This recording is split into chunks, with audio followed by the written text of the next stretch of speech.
And I think, in the end, Charlie was going through a spiritual transformation. I don't think it, I know it. He was going through a lot, and there was a lot of pressure.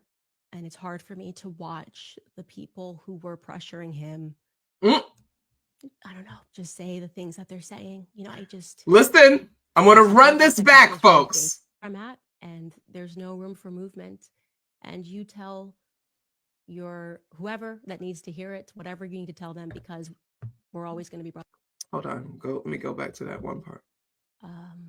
Listen to this. I think in the end, Charlie was going through a spiritual transformation. I don't think it, I know it. He was Clock going it. through a lot, and Clock it. there was a lot of pressure. Clock it. it. For me to watch the people who were pressuring him.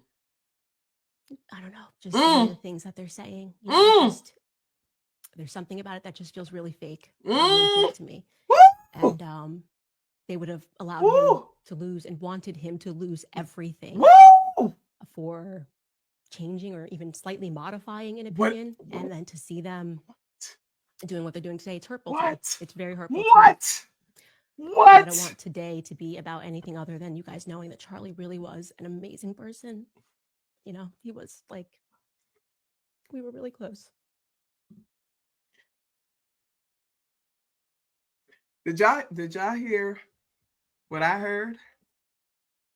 Because I heard Candace Owens just implicate all of these people. And then we put that together with what Laura Loomis said in July. She was chastising him. He wasn't a real Trumper, right? She's not the only one. There were others that were kind of like, Charlie, And remember, he was talking about the Epstein files. What ended up happening? He had and Charlie was going hardcore on the Epstein files. Then what happened? Trump yoked his neck, had a meeting with him.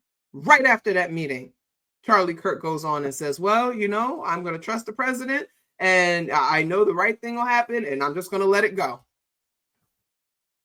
He went from like adamantly declaring, like demanding that they have it. Then he met with Trump and he shut the fuck up. That already told me that they had something on him. See, that's how Trump does everything that he does. Trump has something on every single one of these people. I really want to know what he has on Kash Patel. Because wow. But he's got something on every single one of these people. And I want to know what he had on Charlie Kirk to get him to shut up like that. And you know what I think it was? There's probably some kind of sexual footage or something of Charlie doing something with someone outside of his wife. I didn't say nothing about what kind of person that might be, but it had to be something so significant that if it got out, it would ruin everything that he dropped out of college to build in his parents' garage. Because nobody flips like, literally in one meeting, Charlie had been Epstein files, release the files, tell the truth, release the files, tell the truth. And then that one meeting, he comes out immediately. We just trust the president, you know, and everything. If he says it's fine, he says he's that what, and then it's good and we're fine. So this was happening already, y'all. And Laura Loomis posted that thing that I already read. Charlie Kirk was not their guy.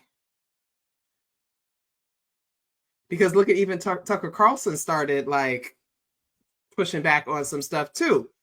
Charlie, and you hear what Candace said. Candace said, I think he was having a spiritual revolution or something like that. Because you know what she was saying? She's trying to suggest that maybe Charlie Kirk was starting to have a change of mind about some things. And that he was moving away from the party. Because he's only 31 years old. And what she was saying in that message, I know y'all heard her. She said, you know, they don't give people room to grow. They don't allow you to change your position. And I know she's speaking for herself as well as others.